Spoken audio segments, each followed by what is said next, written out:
Now let us see what is reproduction. Our next topic. Reproduction, it refers to the ability of living organism to produce individuals of the same species. So reproduction will lead to development of offspring of the same type. If it is human being, then the offspring will be also human being. If it is cat, the offspring will be cat only.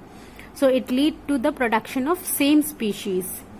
It involves transmission of genetic material from parental generation to the next generation. So transfer of genetic materials from parent to the offspring occurs during reproduction. Next, why reproduction is important? Reproduction ensures continuity of the species. So we know that living organism, after some time it will die only. So how we will ensure that the species, the generation is continued to the next? So reproduction, it ensures continuation of the species. It also increases the number of total number of individuals of the species. So reproduction helps in increasing the total number of individuals of a particular of that species. And one more important point, that reproduction, it generates diversity.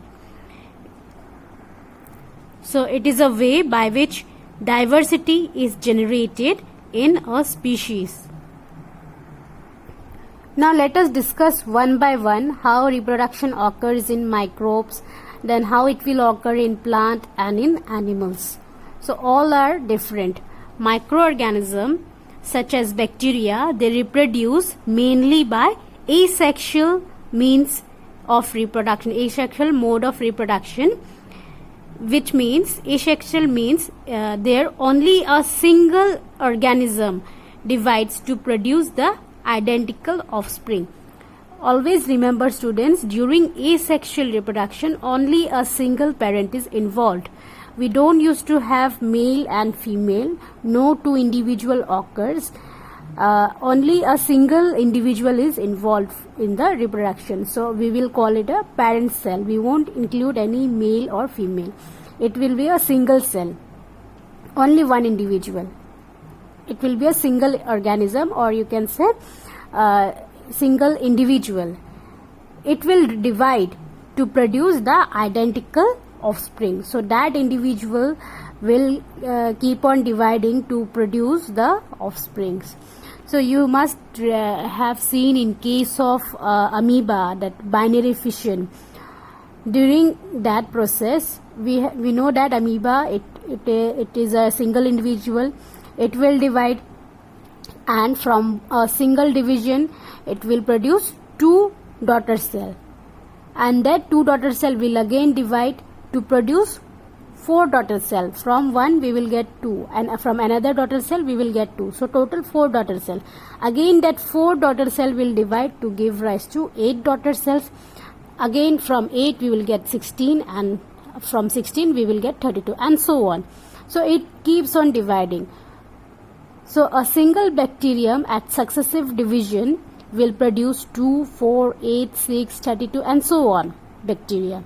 Thus, during reproduction, the number of bacteria increases exponentially. See here, from 2 we are getting 4, from 4 we will get 8, then 16, then 32. So we can see here an exponential rate of growth, exponential. Now the number of species, they are increasing in exponential way, isn't it? So this is called as exponential or logarithm growth. They are increasing in exponentially. They are increasing exponentially. So we will call it as exponential growth.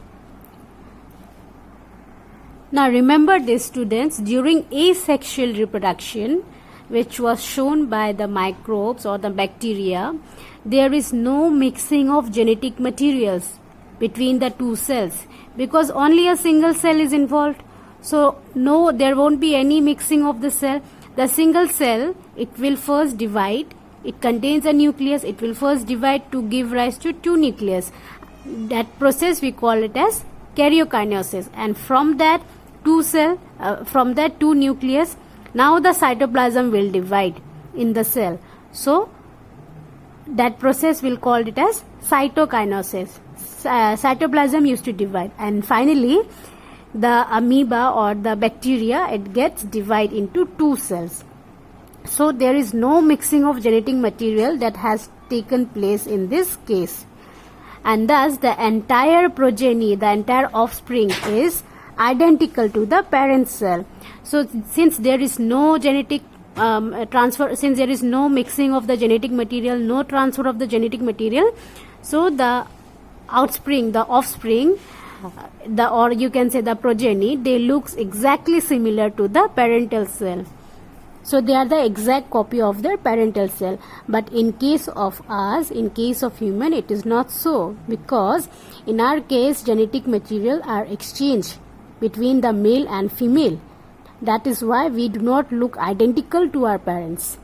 But in this case, you can see, since there is no since there is no transfer of genetic material and only a single cell was involved, so the offsprings, they are identical to their parent cell.